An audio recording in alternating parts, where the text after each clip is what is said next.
اب وضو کر کے بھائی چلے نماز کے لیے، نماز کے لیے چلے تو نماز کے لیے چلتے وقت میں حدیث میں آتا ہے کہ جب بندہ نماز کے لیے چلتا ہے، مسجد کی طرف جاتا ہے، تو اس کے ہر قدم پر اللہ تعالیٰ گناہ معاف فرماتے ہیں۔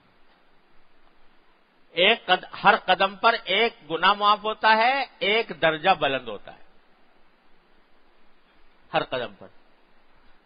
تو جب نماز کے لیے چلو تو سوچ کا اس طرف کرو، یہ جو قدم بڑھا رہا ہوں اس سے ایک گناہ معاف ہو گیا، دوسرا قدم بڑھا رہا ہوں اس سے ایک درجہ بلند ہو گیا، تیسرا قدم بڑھا رہا ہوں اس سے ایک اور بڑھ گیا۔ جتنے قدم بڑھاتے ہوئے چلے جاؤ گے تو دھیان اس طرف کرو کہ حضور اقدس نبی کریم سرور عالم صلی اللہ علیہ وسلم نے فرمایا ہے کہ ہر قدم کے اوپر گناہ معاف ہوتا ہے، درجہ بلند ہوتا ہے، تو یہ درجہ میرا بلند ہوتا چلا جا رہا ہے۔ یہ سوچ کے جاؤ کہ اس کو تصور کرو کہ جب میں آخرت میں پہنچوں گا، اللہ تبارک و تعالیٰ کی بارگاہ میں حاضری ہوگی، اعمال نامہ پیش ہوگا، تو یہ جتنے قدم میں بڑھا رہا ہوں یہ سب میرے میزان حسنات میں لکھے جا رہے ہیں، یہ سب میرے نام اعمال کے اندر لکھے جا رہے ہیں۔ شکر ادا کرو اس بار کہ اللہ تعالیٰ نے یہ توفیق دے دی کہ میزان حسنات میں میرا پلہ بھاری ہو رہا ہے۔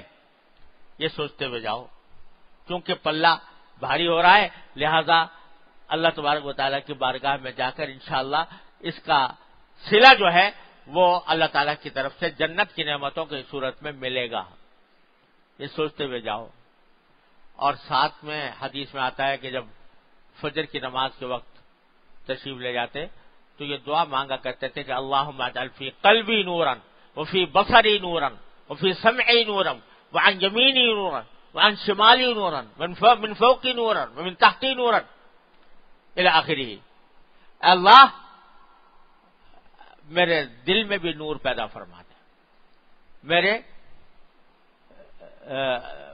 آنکھوں میں بھی نور پیدا فرما، میرے کان میں بھی نور پیدا فرما، میرے دائیں بھی نور ہو، میرے بائیں بھی نور ہو، میرے اوپر بھی نور ہو، میرے نیچے بھی نور ہو۔ اللہ میرا فی عصبی نور وفی لحمی نورا وفی دمی نورا وفی بشری نورا وفی لسانی نورا واعظم لی نورا اللہم اعطنی نورا۔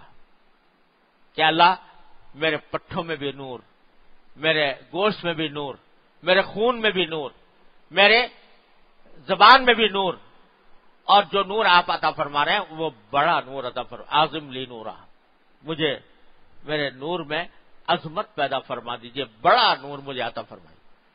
کس وقت جا رہا ہے آدمی؟ جب جا رہا ہے تو دھندل کا ہے، یعنی ابھی روشنی پوری پھیلی نہیں ہے اور ہلکے ہلکے ابھی تک اندھیرا باقی ہوتا ہے جب آدمی نماز فجر کے لیے جاتا ہے۔ تو حضور اقدس صلی اللہ علیہ وسلم نے نور کی طرف متوجہ فرما دیا کہ اللہ تعالیٰ سے نور مانگو۔ کیا ہوتا ہے وہ نور؟ دل کا نور کیا ہے، اور آنکھوں کا نور کیا ہے، اور زبان کا نور کیا ہے؟ وہ نور کیا ہے؟ وہ نور یہ ہے کہ یہ ساری اللہ تبارک و تعالیٰ کی دی ہوئی نعمتیں، اللہ تعالیٰ کی دی ہوئی مشینیں اسی کی رضا کے اندر استعمال ہوں، یہ ہے نور کا، کہ اللہ میرے قلب میں نور پیدا فرما دے۔ کیا مانا؟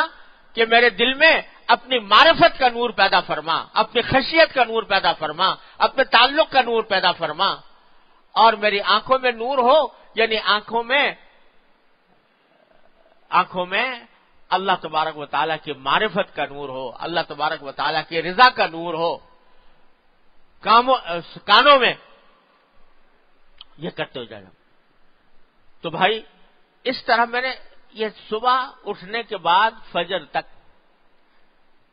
مسجد میں داخل ہوئے تو دھیان سے داخل ہو، ایسے نہیں غفلت میں داخل ہو گئے، دایاں پاؤں آگے داخل کرو، بسم اللہ کہو، والصلاۃ والسلام علی رسول اللہ کہو، اور اللہم افتح لی ابواب رحمتی، اے اللہ میرے لیے اپنی رحمت کے دروازے کھول دیجئے۔